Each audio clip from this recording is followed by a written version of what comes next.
Another part of this has been the growth of debt. Debt is required in order to feed these financial bubbles. And so debt is not only important for financial speculation, and at the same time, financial speculation leads to more debt because they constantly have to push more money into it in order to maintain their asset values. And so, debt can be used for all sorts of things.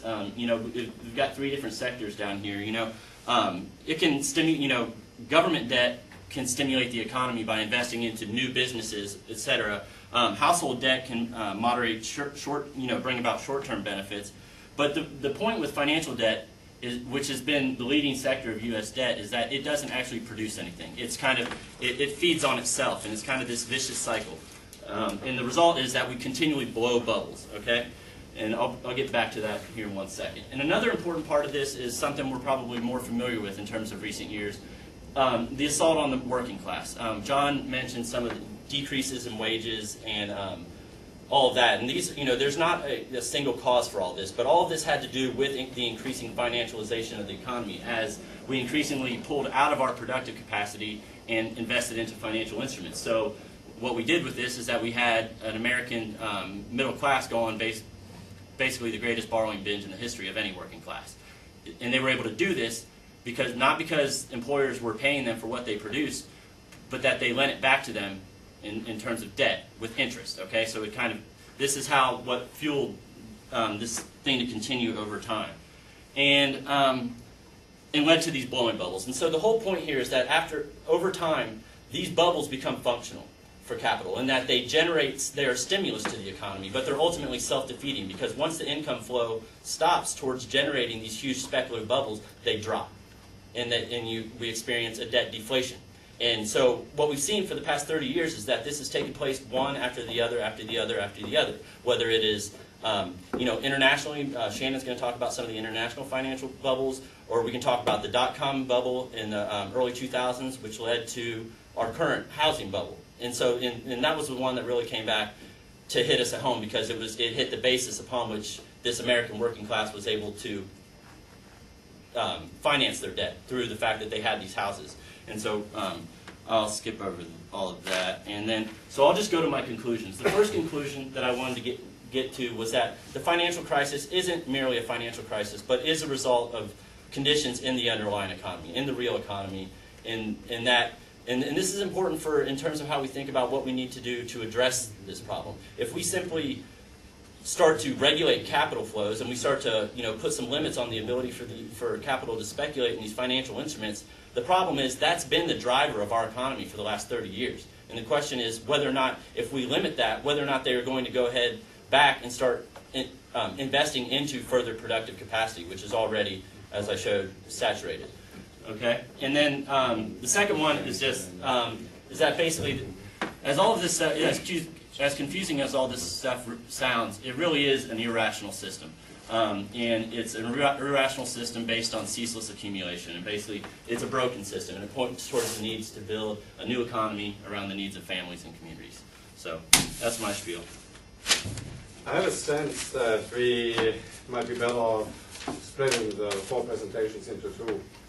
Over 2 sessions, because this is a lot of material, and for people who are familiar with these economic issues, it's relatively possible to process it, but for those who are not working in these areas, it's obviously tough.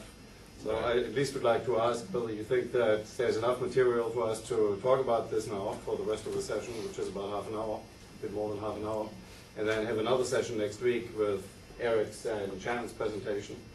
And we can complete the sort of battle, because if we have 2 more presentations now, then we all will be in overload. We were aware of this too. That's why you're talking so fast. Yeah, that's why we were all trying to get through it, and we realized this last week when we first got together to talk about this. We're like, whoa, there's no way we're going to do this. But then we thought it was already set, so we kind of ran with it. I don't know. That's up to y'all. There was a lot in there, and there's a lot, in all of this. I like it. You guys want to stop and talk about all this stuff? But I don't know. Yeah, maybe at the end, I could do, because I had 2 presentations, one long one and one short one. So I could do like the super short one at the end, and then the long one next week. So after questions. Okay. All right. Well, So, okay. I just thought these were just wonderful presentations, really impressed.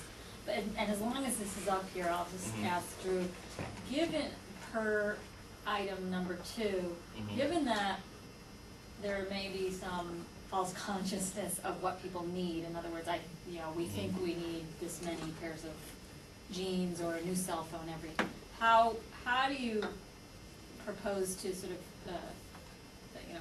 get down to what real needs are in a new economy? Okay, well, I mean, yeah, needs are obviously hard to define, but, I think that we can, 3 meals a day, shelter, like there are some basic needs that we can get at, and as far as defining what they are, I think it's just, it comes down to the question of whether or not the current system, as it runs off of the ceaseless accumulation based on speculative finance, et cetera, whether or not it is capable to meet these needs, and whether or not going back, and so again, going back, and whether or not we just want to go back to the 1930s and put in a framework of regulations which will maybe help in the short term, which I'm not convinced that they will, but more or less put the people that were responsible for undoing these regulations over a period of time in the same position with the same material incentives to work towards either getting around the regulations or to doing away with them altogether in some alternate future.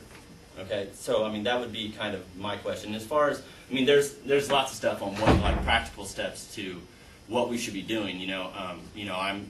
I think David Harvey has in one of his lectures gives a good idea of the idea of starting actually even a people's bank and investing maybe some of this bailout money, maybe $5 billion, into a reconstruction bank for the United States, whereby we are taking this money and we are going directly to communities and allowing people to refinance not only their own home mortgages, but also things like building an infrastructure that is workable for in the 21st century, and that includes efficiency and all that kind of stuff as well. So yeah, the idea of what to do with it is complex, and so I don't know.